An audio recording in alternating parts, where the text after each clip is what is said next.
You're at the Coaching Inn, 3D Coaching's virtual pub, where we enjoy conversations with people who are engaged in the world of coaching.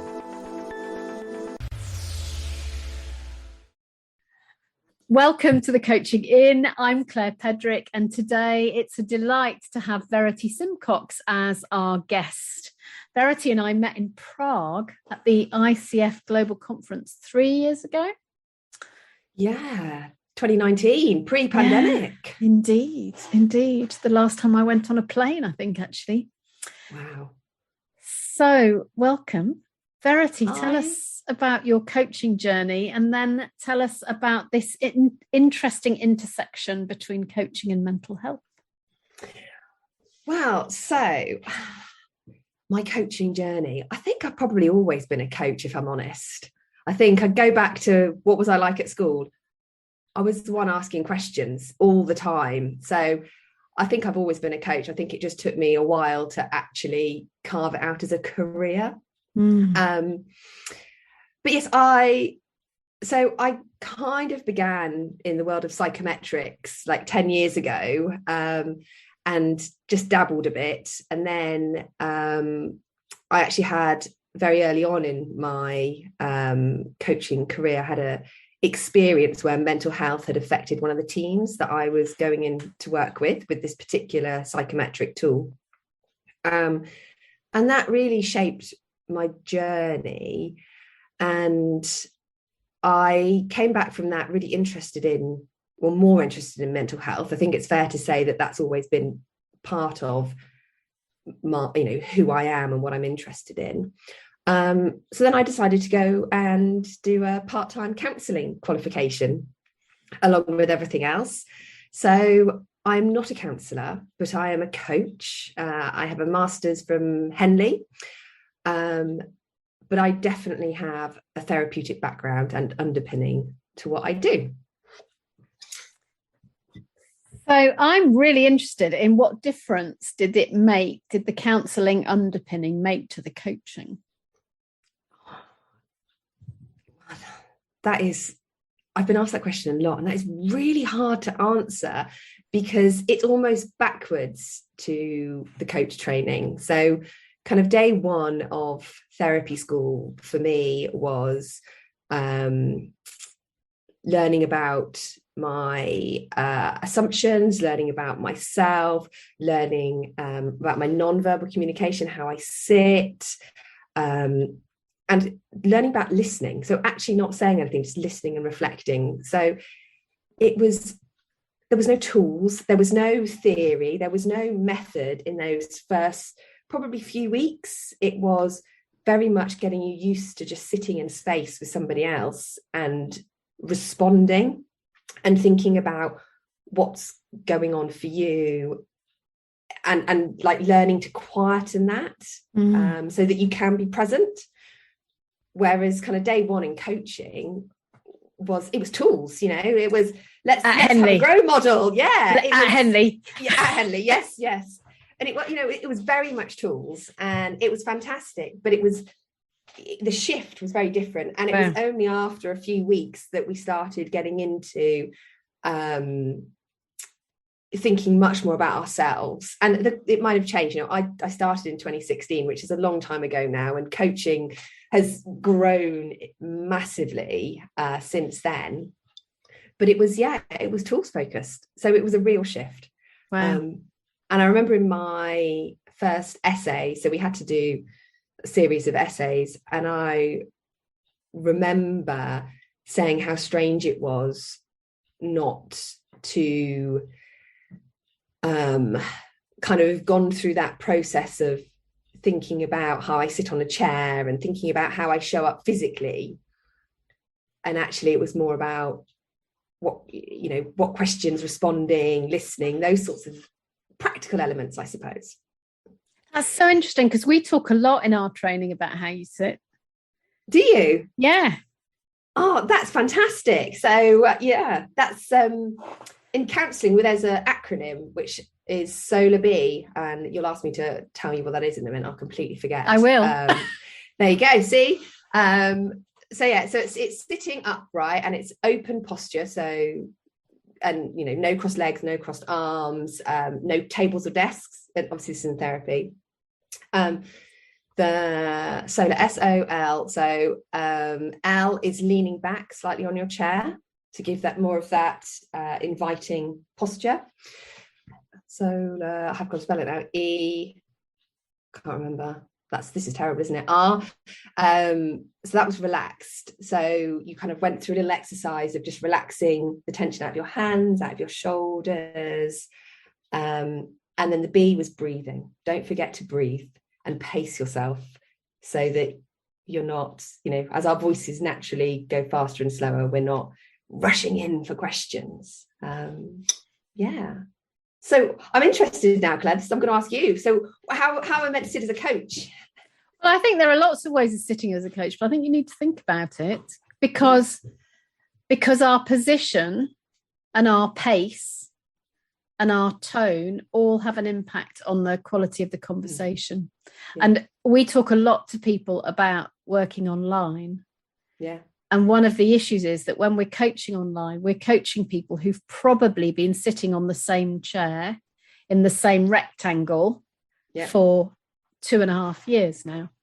And if you're working with somebody who's bringing a situation to coaching that they have experienced in that very same chair, we need to do something different. So that we've always spoken about it, but now it's much, much, much more of an issue. And I love that. And I learned it because I was talking to a friend, a coaching friend, who happened to say to me in a Zoom call, "Oh, I just had this really awful meeting. And every week I have this meeting and it's awful." And I said, "What, right there in that chair?" And the person went, "Yeah, right here in that chair." And I said, "Yeah, and you've got no background on. So I can see that you're in your home. So you're watching yourself having a bad meeting in your home." And he went, "Yeah, I am, aren't I?" And I went, "Is that okay?" And he went, "No." So he started using a background. And also, I think we work quite a lot with managers around the world using coaching in not-for-profits. And one of the things that I talk to them about is if you're going to receive feedback from your line manager and you're working from home, you need to be in a place where you can leave that place and go to a place of safety if the feedback is difficult. And if you're in your bedroom, because it's the only place that you can manage to be private in your home, you can't be receiving bad feedback in your bedroom, because then where'd you go? No. So even if you have to go and be in the street on your mobile phone, that would be better. Yeah. So posture, sitting, tone, position matter. Yeah, they do. I think. I completely agree with you. So you're doing this great research, Verity, around mental health and coaching. And I'm just wondering how much you're willing to share about what you're learning. I'm still at the very beginning, and the more I talk to people who are doing PhDs, I think it is probably always the beginning, because in qualitative work, there's always more questions that arise. So we met in Prague just after I'd finished my master's, and I had researched specifically then how coaches make sense of mental health. And that was born from not just being in the Henley classroom, but talking to other coaches as well. And I kind of had all these questions around, so as a coach, we're not allowed to coach mental health. That's kind of the clear boundary that all the professional bodies agree on. If there's a mental health issue, refer to a therapist. And yet the coaching models are based on very similar models to therapy. And not everybody knows they've got a mental health issue before they turn up in our coaching relationships. Sometimes these things arise. We're humans. I was in retail before I moved into the coaching and therapy space. And I think when you've been in any profession and you've been with people and you've spoken to people, you never know what they're going to say. And as coaches, we have this, such intimate relationship with our clients, and it's a relationship they don't have with anybody else. So I was like, well, how do we know if we're not collectively? And I know so many schools are now introducing mental health awareness, and there's more courses popping up. But if we kind of say, actually, it's not standard practice for coaches to have mental health training or wellbeing training, how do we know? How do we know when somebody turns up? And that was kind of my conundrum. And then, of course, we get into the theory of, this is the dark side of this personality. And, the Hogan profile assessments, they talk about dark sides of traits and things. And I'm there thinking, but is it a dark side, or is it a drama triangle, or is it this? And so I think that's where I came from. And I was very lucky with that piece of research, because the ICF research portal helped me find lots of coaching participants from across the globe. So that was fantastic. But that actually has spurred me on to where I am now, which is this starting I'm a year into my PhD at Birkbeck, University of London. And I'm kind of continuing with the same theme, but I'm taking it into the workplace. So I'm thinking about what's it like going to work when you've got a mental health issue, and how do your managers support you? How do they make sense of your behavior? What do they think about mental health? And taking a real experiential view, what's the experience of holding these two things? Because what I'd really like to do is, my big ambition, and I think when you start a PhD, we have these wonderful ambitions that slowly become smaller and smaller as we go along, is it would be lovely to, at the end of this journey, have an effective, tangible coaching solution that can work ethically in this space. And I say ethically in kind of glitter and gold stars and flashing neon bubbles. So I think your question, what am I discovering? This is probably the most complex subject, and a subject that isn't really spoken about very much in coaching. And yet the more coaches I connect with, and I know you're equally connected to lots of coaches, it's kind of the number one question. How do I know when I'm at that boundary and there's mental health and I've got to refer? It's on their mind. Yeah, and I think that in different parts of the world, people feel more or less fluent about it. So I think in the States, coaches will refer much earlier. Yeah. And that's partly because of the places that they can refer to are more visible, more easily accessible, and all of that kind of stuff. I think in the UK, people feel more confident about going closer to the edge. But certainly for me, having done the mental health first aid training, mental health aware training, having a little bit of an insight into where the boundaries are from standing on the boundary, I think gives you more confidence, doesn't it, to move closer to that boundary. And I love coaching people who are in therapy. Love it. Because really much anything goes, because they've got a safe space to take it to immediately if we fall over something that needs to be dealt with in another space. And what I notice is that means really pretty much anything goes. Yeah. And we don't fall over that thing, which I think is fascinating. Yeah. We talk about it, and we talk about whether we're likely to fall over it. We talk about what we're going to do if we do, but we don't. Yeah. And that, of course, builds people's agency, doesn't it? And they go, oh, it's amazing. I've had a conversation which isn't about this being a bad thing. Yeah. So, and your comment there about it being a bad thing is actually something that is being challenged by other researchers outside of the coaching space at the moment, is what can we do proactively for mental health and well-being? And, you know, the psychology has been built on the pathology of our mental state. So, identifying when things have gone wrong.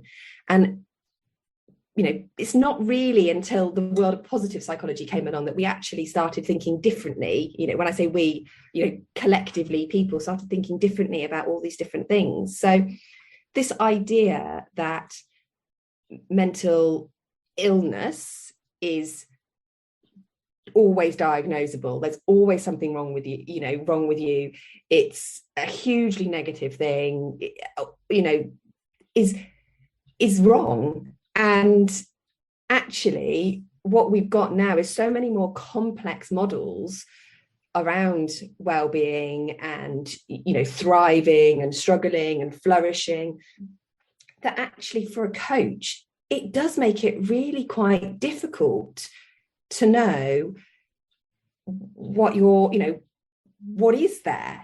Are they just in a period of low well-being? Is there a mental illness? But equally, Claire, a lot of the private clients that I see, they might have a diagnosed mental illness. They might have something very complex. They're being supported either by a therapist, by their GP, by sometimes a psychiatric professional. Sometimes they might be on medication. So there is something really freeing in that as a coach, that actually we can talk about, well, what does that mean to where they want to use our coaching and their goals and all these other things that are really important for everyone's well-being. Having that sense of fulfillment and achievement and progression, there's huge well-being benefits in that. And I'm very passionate that with the right support, it's something that we should be able, as coaches, we should be able to be more inclusive about, so long as our clients are supported and we know, and we have, you said it about those conversations, what happens? What are we going to do if something comes up? How are we going to solve it together? And I've done a few, different bits and pieces now since my first bit of research. And a lot of it is making coaches more confident to kind of sit in that intersection between coaching and therapy. The space that is grey and it's unknown and it's complex, and just kind of sit there and listen and take, strip it back to some of those basic, okay, so let's co-create this moment together now. What do you want? How can I help you? Where will we go? What do you need? And remove that panic that some coaches share with me they feel and they experience when they get close to the boundary. Yeah, and I think when we demonstrate a high level of anxiety when we get close to the boundary becomes risky, but it becomes risky partly because it's risky, but actually also because I'm losing my capacity to manage not knowing. Yeah. And I'm getting anxious, and my anxiety will project into the space between us. Yeah. It's interesting because as you were talking, I remembered years and years ago, I was not trained in this school of thinking, but I used to meet a lot of coaches who would do an intake questionnaire, including a question about, are you on medication for anxiety or depression? And if people were, they wouldn't work with them. Yeah. I mean, I have an issue with that kind of an intake because it makes you sound like you're a GP and you're not. Because actually the thing, for those of you in the rest of the world, a GP is a doctor. But the more we do a questionnaire intake like that, asking people in detail about their journey, the more we look like we are an expert. And the amazing, most wonderful thing we bring to coaching is that we're not. Yeah. So and actually I shared this back in Prague when we first met. I encourage coaches to have a position statement on how they view mental health and well-being and what they will do if it shows up, and to have this visible in their contracts, on their website, to have it there so they understand. Because my research showed that, where we assess the boundary is subjective. So where you put the boundary, Claire, and where I put the boundary are different. And they're different in every single coaching relationship we have. So it's not static, which makes it really hard when coaches would like, a clear, this is it, this is coaching, this is therapy. So we're kind of in this unknown with each client individually. And by having this, this is how I view it. And whether that's actually, I take a really medicalized approach. So if you tell me that you're going to go and see a therapist, or you are depressed, or, you use that medicalized language, then that's fine, because, your client knows, it's clear. But if you're like me and you've kind of got these, dual bows, and you can bring on different things, then I have that disclosed. I will tell my clients, this isn't therapy, but it's therapeutic.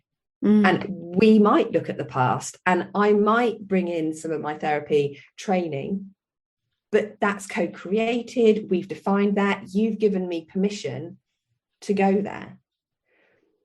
So that's kind of the first thing, because that keeps it out of the expert zone. They know their well-being, and and that's most important, isn't it?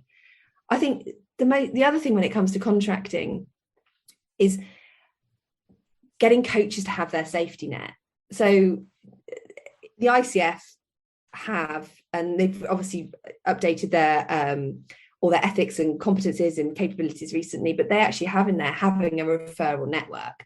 And this is something I'm really passionate about, because if we have our referral network kind of there before, then we know if something happens, if we end up stumbling across something, to use your words, then I know I've got somebody that I can say, actually, this person is here. But equally, I will say to my clients, so I will get an emergency contact. I won't go into too much detail, but I'll say, look, is there somebody, if I'm ever worried about you, I can contact? And it's that, and they'll often say, yes, this is my spouse or my friend or my brother or sister or whoever. And it's that permission that actually, if I am concerned, or they've said something, to then open up the conversation to, look, you shared some of these details with me. I'm a bit worried about what we've talked about. Could I just get so-and-so to check in on you later? They don't have to know anything else. And keep it in that coaching way. Because I agree, the more we say, have you done this or have you done that? I think we're creating boxes as a coach. We put ourselves into a box that means that we hold the keys to unlock, and that's not right, in my opinion. And I think there are huge benefits of knowing who your referral network are. So, for example, we are coming across significant numbers of people who are looking for coaches who understand neurodiversity. Yeah. Now, that's not mental illness. No. It's a way of thinking, isn't it? And we've interviewed Nathan Whitbread on the here at the Coaching In, but I think that I had a request come in today. Did you? Really specific. Specific. So I went out to my network and said, "Is this you?" And they came back and went, "No, it's you." Well, that's quite flattering. But that was it was one of my colleagues they were pinging it back to. But that's I think having a network creates a bigger space, doesn't it? So that you can say, well, it might be this person and it might be me. Let's have a chat and see what might be the most useful thing here. Yeah. And again, that gives people agency, doesn't it? Yeah. And it must be horrible. I mean, I actually don't know any coaches that have ever done this, but it must be horrible. I'm sorry, no, off you go and see a therapist. This is not, there's so many more ways that we can do this and stay in coaching. We have the ability to ask all these coaching questions. Why not use it with all this, who to refer, when to refer, how to refer, and sit there with them. My way of doing it is to say, let's see how we get on. Yeah. This might be something that we can move forward in coaching, and it might be that you need a different kind of conversation with somebody else. Yeah. So let's give it a go. And then you or I can go, actually, we've probably hit the boundary there, maybe need to do something else. Can I pick up on what you said earlier? Because I'm really interested. You said there was something about coaching and the workplace. And then you said ethically with some beautiful thing that I've forgotten.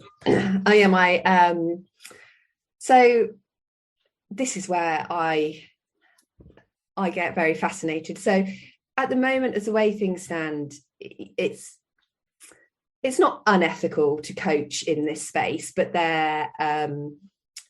it's a very different type of coaching, and many coaches don't feel it's within their competencies, their capabilities to coach closer to the boundary. So that is kind of one side of the coin, but we kind of flip this over and we look at the continuing prevalence of mental illness and poor well-being of employees at work. We look at the rising in coaching, workplace coaching, and some of it is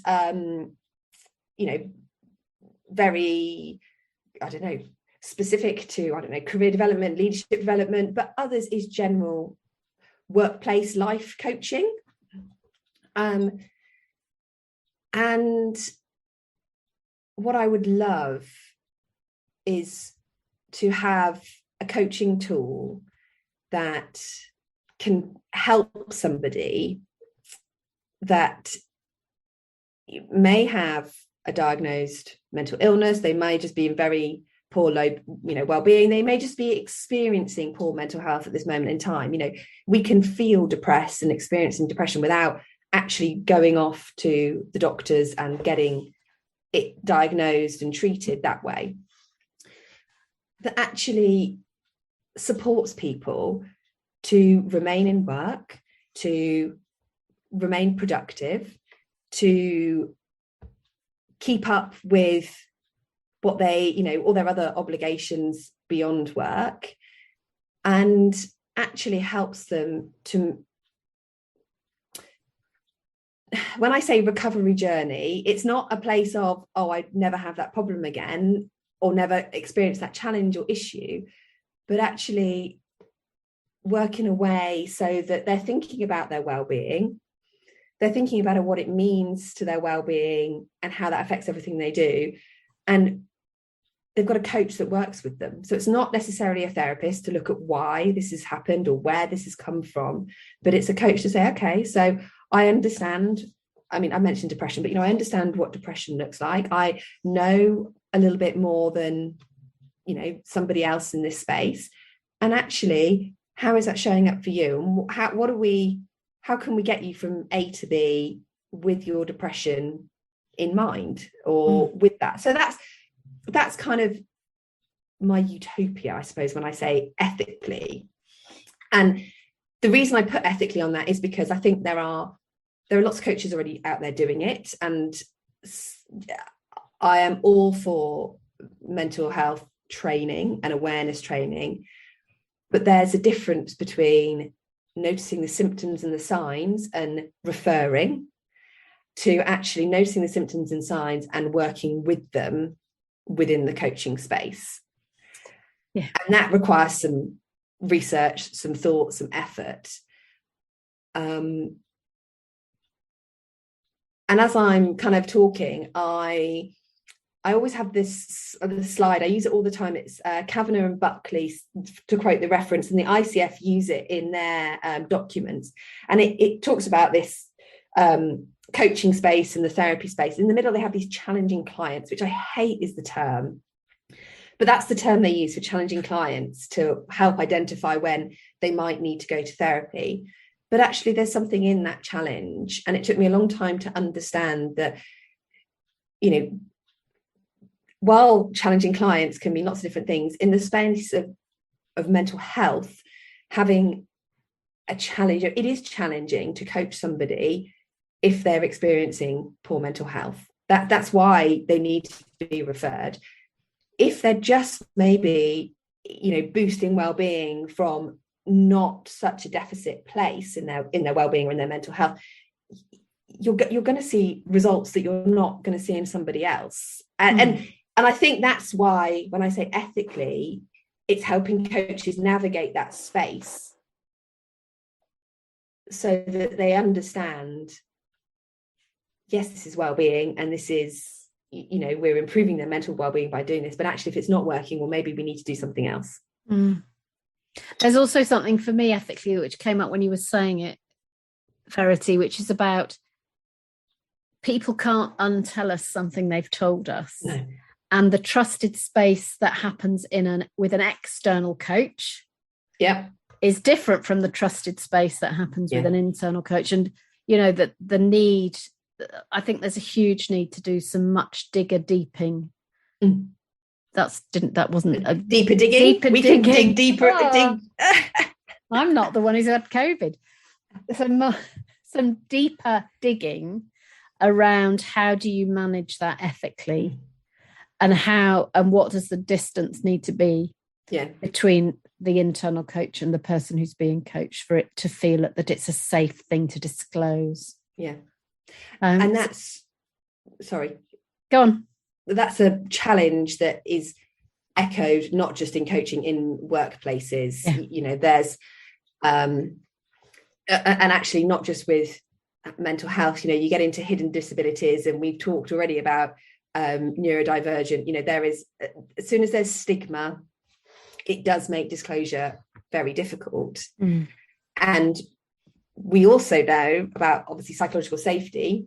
The moment that's broken, it's very hard to get trust back, not just within the coaching, but within, teams, within workplaces. So there's, and I'm taken back to my first point of it's all subjective. It's all subjective. So my experience of well-being and your experience of well-being and the next person's experience of well-being, they'll all be very different, but they're all equally valid. And if you go back to your statement about safety, everybody's experience of well-being and of what's safe is different, which multiplies the variety, doesn't it? I mean, well, everybody is different, and some people would like to talk about it at work, and some people would choose not to. And I think the other important factor when I think about particularly mental health in work is, workplaces are a complex web of relationships, and there's lots of research that shows this, I'm going to use the word symbiotic relationship between leaders' well-being and the followers' well-being, or just everybody else in the organization. And actually it works both ways. They're interlinked, and that makes it really complex to unravel and to unpick, and to also take ownership of, what does this belong to me? And we quite often, and I've spoken a lot about this as well, talking about leaders and encouraging them to model mentally healthy habits. So, for example, not having lunch at their desk or at their Zoom screen, and encourage then other people in the organization to go and do the same, to have a break. But the flip side is what actually, if that right now that they're doing that because they're letting off some steam because they've been stressed, they've had a late morning, so actually they need to eat their lunch in front of their Zoom screen, because otherwise later they're going to feel worse because they took 20 minutes out. Now, I know that there'll be people listening going like, no, that's wrong, we must take a break. And that is right. But I'm just demonstrating how much, there's so much complexity in it. Yeah. And there's so many unknowns that I think the world of work is changing. People are owning their well-being a lot more now, but also, not just that, they're owning complex health diagnoses at work a lot more as well. So we are talking more openly. But I think with that, there will be this disclosure and actually saying, no, actually, I'm going to have my lunch at my desk today because, I don't know, I need to leave early because it's flexible working and I've got to do this or whatever it is. So if there was one thing that you could leave our listeners with, yes, that would really make a difference to the way that they engage around the mental health agenda, what would it be?